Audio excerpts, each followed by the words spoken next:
Sir Vic Lorenzo, ang hepe ng NBI Cybercrime Division. Magandang umaga muli, Sir Vic Lorenzo, sir. Sir Erwin, magandang umaga po. Okay, Salamat sir. po. Linawin ko lang, nakalaya na ba si Mr. Norman Mangusin alias Francis Leo Marcos kasi nagsiswimming na raw siya kagabi sa YouTube na pinapakita, live po sa Facebook. Nakalaya na ho ba, sir? Sir, hindi pa siya nakalaya, sir. Nakadetain pa rin siya sa NBI ngayon. Yung mga bail na pinaprocess nila, sir, yung pagproseso nun, hindi pa tapos, sir. So wala pa kami nare-receive ng mga release order.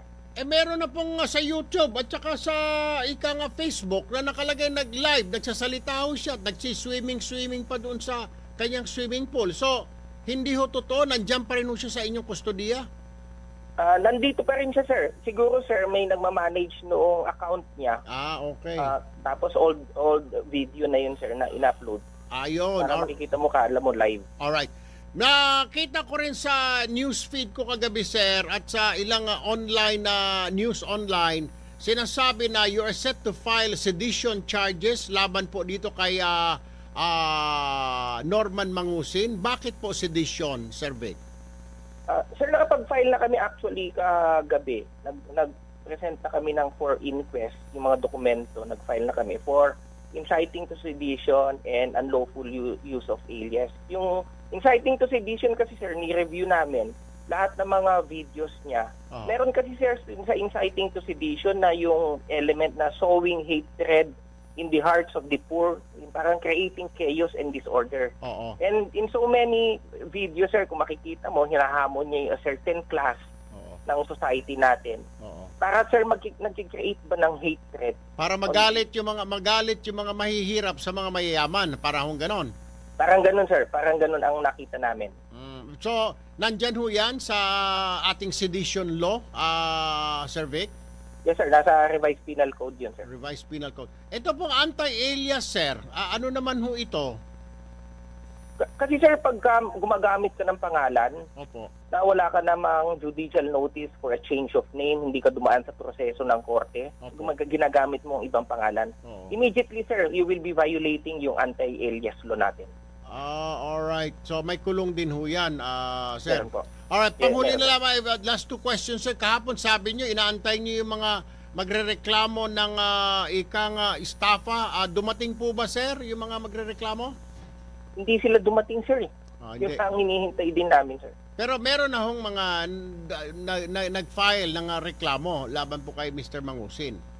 Wala, sir, kasi kailangan sila mag-fill up ng formal complaint okay. dito, sir. Kailangan makuha yung sworn statement nila, sir. At i-present din nila yung mga ebidensya nila, sir, against Norman Mangusin. Okay, sir, may nagtanong po sa akin, hindi ko rin humatanggihan, itanong ko daw ho sa inyo. Is Norman Mangusin, sir, a victim o siya po isang con artist? Kasi ito po ang tanong, sir, ng mga supporters niya. Bakit yung tumutulong pang inuna ninyong hulihin, maraming pwedeng hulihin? Si Norman Mangusin ba, ang tanong nila, ay ginawang scapegoat? Or si Norman Mangusin ba ay ginawang sacrificial lamb para matakpan yung mga kapalpakan na nangyayari this past few days tulad po ng sasak daw? Tulad po nung isang opisyal na sumablay. Ito raw ho kaya ang dahilan kung bakit para ma-divert ang attention dito kay Norman Mangusin sa halip na yung kapalpakan ng isang ahensya sa pagbibigay ng ayuda at saka yung isang opisyal na naglumabag sa quarantine.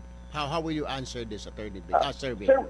Sir, yung mga scenario na ganyan, sir, kasi medyo complicated. Opo. At the same time, we could guarantee, sir, the public na hindi, kung may mga ganyang pag-iisip, sir, siguro ng ibang ahensya or what, hindi magpa-participate ang NBI, sir. Alright. Straightforward law enforcement activity lang ginagawa namin or law enforcement operation, sir. Sir, di ba tinatanong mo kung yung tumutulong? Yun nga kine-question din namin, talaga bang tumutulong siya? Kasi may dami kaming mga reports na nare-receive, sir. Na supposedly, ilang tansang binibigay niya na bigas, yung pala, ilang supot lang ng bigas. Verify namin yung activity nila dun sa Santa Rosa, sir. Supposedly, nag-distribute siya ng tons and tons of rice. Yung pala sa isang fraternity lang, niya ibinigay yung mga bigas na yon. Gaano karami po yung binigay niya na bigas, sir, doon sa fraternity na yon?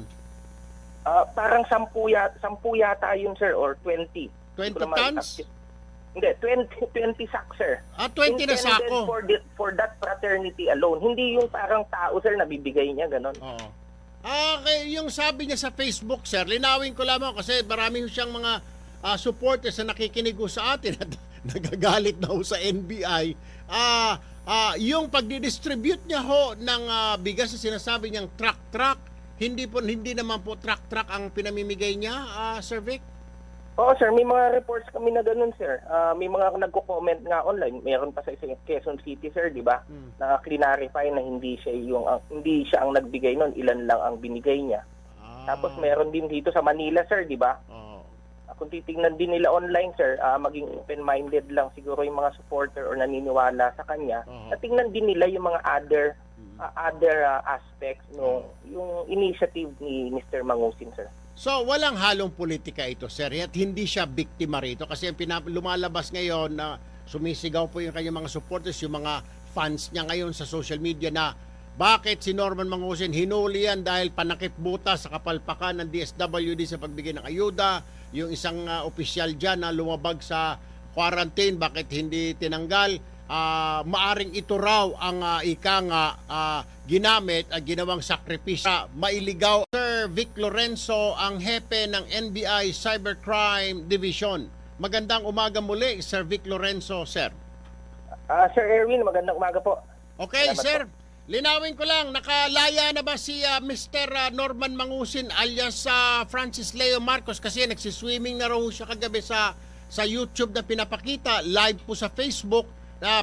Nakalaya na ho ba, sir? Sir, hindi pa siya nakalaya, sir. Nakadetain pa rin siya sa NBI ngayon. Yung mga bail na pinaprocess nila, sir, yung pagproseso nun, hindi pa tapos, sir. So wala pa kami nare-receive ng mga release order. Meron na pong sa YouTube at saka sa Facebook na nakalagay nag-live, nagsasalita ho siya, nagsiswimming pa doon sa kanyang swimming pool. So, hindi ho totoo, nandiyan pa rin ho siya sa inyong kustodiya?